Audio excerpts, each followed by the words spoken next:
All right, Raciti. So if you're here at level 2, I'm hoping that you've already seen level 1, where we were doing these 13 and 9 chords that sound like this.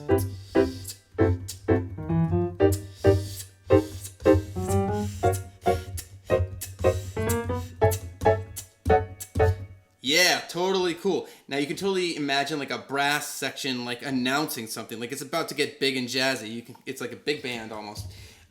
Now, to get to level 2, what you have to realize is that when we did that sequence there, going up minor thirds, there were 4 different like chords in that set.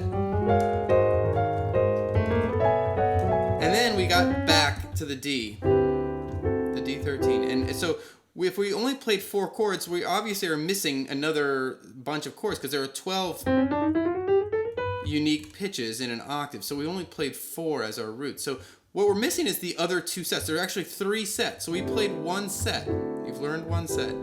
So, but think about it now. If we played all of these notes as our root notes, because we go up a minor third each time, we know that the next set is going to be like this.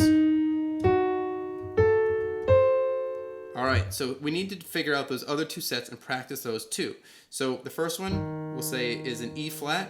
So you can think about it, E flat in your left hand, imagine it an octave higher, you're going to go down a step and above a step, and you're going to drop your hand in there where you feel the distance is about right and it sounds right.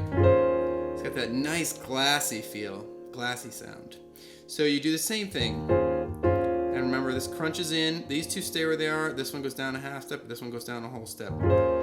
So here's an E flat 13, E flat 9, E flat 13, E flat 9. Here we are up to an F sharp, G flat. Do the same trick. You think about this F sharp, you go down a whole step, up a whole step, and let the rest of the hand drop into place. So here's our F sharp 13.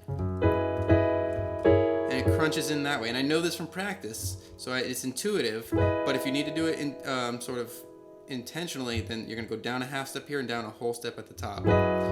It's like you're compressing the top half of that chord in. Same thing, going to go up a minor third. So now we have an A, we need an A13, so we're going to go whole step below the A, whole step above the A, and drop the hand in. And this is a little bit practice related. You might think it's here. It's right here, okay? So you've got that A13. There's your A9. Same thing for the C. So I did the same thing, down a whole step, up a whole step, drop my hand into place, and crunch those chords in. And now we're back to the beginning. Alright, cool. So we learned the second set, and I'm moving a little bit faster because it's going to be on you to practice this stuff. But let's find that last set. So the last one we know is going to start a half step higher than the one we started on before. So here we go, last one. If you really want to challenge, you can just stop the video here and see if you can figure this out yourself. But if you want to follow along, I'm happy to do that. Here's your E. You're going to think about it an octave higher, go a step below, a step above, and drop your hand into place where you think it goes. This might be a little bit tricky, so here's where the practice comes in. But there you've got your E13, crunch, compress the top half of your right hand, E9. Ooh, yeah. Up 3 half steps. So now we're going up a minor third. We're in a G now. Ooh, G, G. Okay, G13, whole step below, whole step above. Drop the hand in there. Ooh.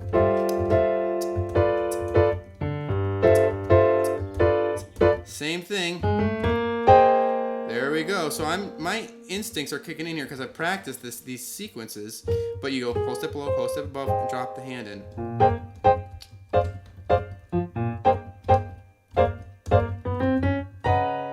Alright, so you notice that my instincts are kind of just leading the way here, but it's the same thing. You've got this, we'll call it a C sharp, and then you think about it an octave higher. Down a whole step, up a whole step, drop this in, and remember, this part's going down a half step, and this part's going down a whole step. Yeah, oh, what a lovely sound. And I'm overlapping now, which is something you can do if you want like a thicker sound. But maybe I'll keep it out of the way for now. And what you want to do is you just want to keep working your way up these minor thirds until it's intuitive.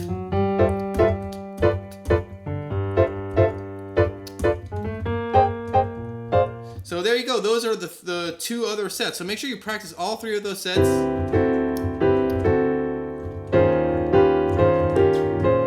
Messed that one up. Make sure you practice those 3 different sets in those minor thirds, or you can just, practice anyway, but make sure you can play the 13 to the 9 move in all 12 keys. And then when you're done with that, move on to level 3 for a challenge.